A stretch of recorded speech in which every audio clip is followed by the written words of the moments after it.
Bob Domenz. I'm here with Kathy Seegebrecht, the Vice President of Corporate Marketing from Underwriters Laboratories. We're here today to talk about the integration and alignment between sales and marketing. So Kathy, let's start with, how do you define sales versus marketing, marketing versus sales? What's the fundamental purpose of each function? So that's a question that's near and dear to my heart because I'm a marketer with a sales background. So I spent over a decade in sales and have spent more than that, we'll say, in marketing. So I think there's a lot of similarities and there's some really important distinctions. So the similarities are around objectives. We both want to achieve the same thing. I think the number two top objectives for both sales and marketing are revenue and profit, and we both have our eye on that prize. But behind that, there's different things to support the activity that goes in reaching those two objectives. So for marketing, for example, I would say we provide two really important but distinct functions. We are a professional service organization, so I hope that marketers out there have that same sentiment that I do. I think it's really important to realize we are here to support not only the organization, but specifically the sales organization.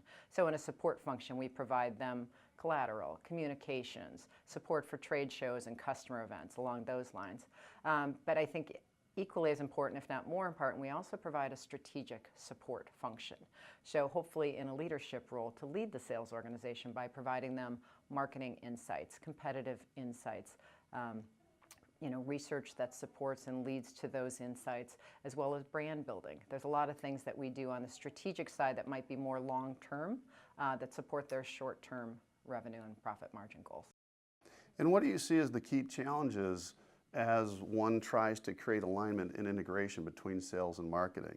Yeah, so I think it's all about listening, right? You have to build relationships in a variety of ways. The functions need to have defined relationships as well as you need to have interpersonal relationships. So listening is a good start. Whenever I come to a new organization or a new group, one of the best things to do, I think, is to spend time with salespeople, travel with the salespeople, and do a lot of listening. A little less talking, a lot of listening. So you learn not only about their challenges, their opportunities, what they face day to day, but you also learn a lot about the customers.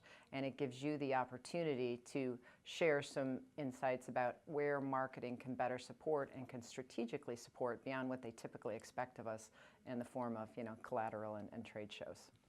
And how do you suggest aligning objectives between sales and marketing? The planning of objectives, the success metrics that you're gauging and measuring success by?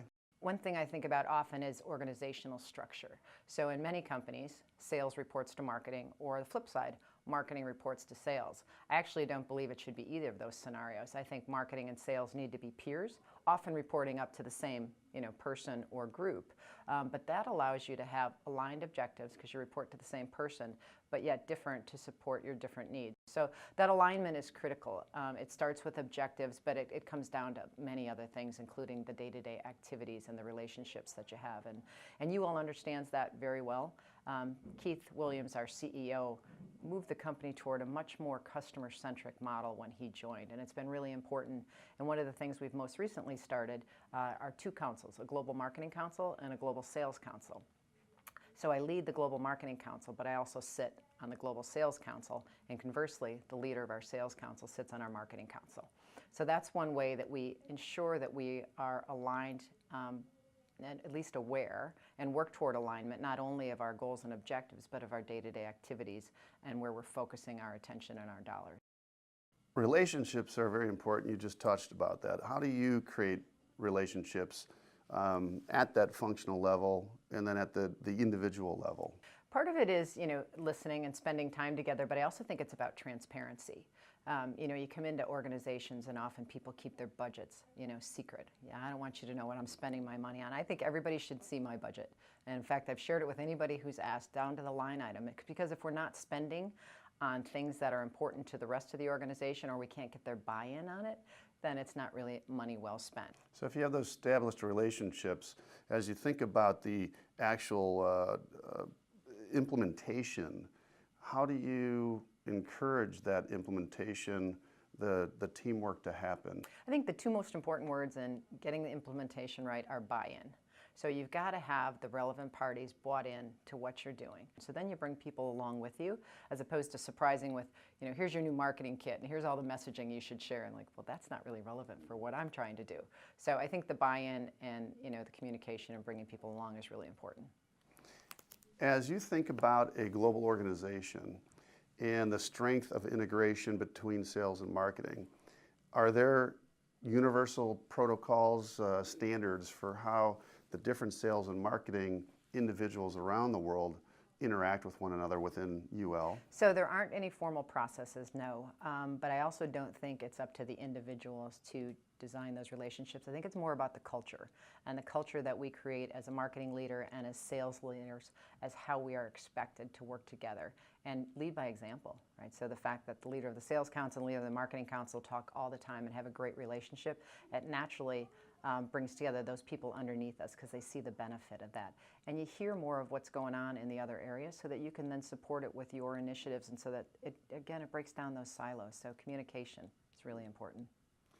If I was a marketer and I was struggling with integrating sales and marketing, what advice would you have for me? It's really simple. I think it's about getting everybody to the table, bringing down those walls, breaking the silos. The silos have been created over years in many companies just due to baggage, and a lot of that was personalities. But I think we've moved on. Marketing isn't just advertising. It's so much more than that. And sales has gotten much more interesting and complex. So we need to make sure that we get everybody to the table, understand what tools are needed, and just make sure that we're all aligned with the same goal in sight, which is good customer experience and improved revenue and margins. Is integration and alignment between sales and marketing ever done? No, I don't think it's ever done. I don't think you could ever say, hey, we've won the game, we're doing everything we can. There's always room for improvement, always opportunity, and you have change in players. So as soon as you have some changes in the sales organization or some changes in the marketing organization or changes in the marketplace, we all have to kind of continue to pivot and grow and expand. So no, I don't think you ever win the race, which is difficult, right?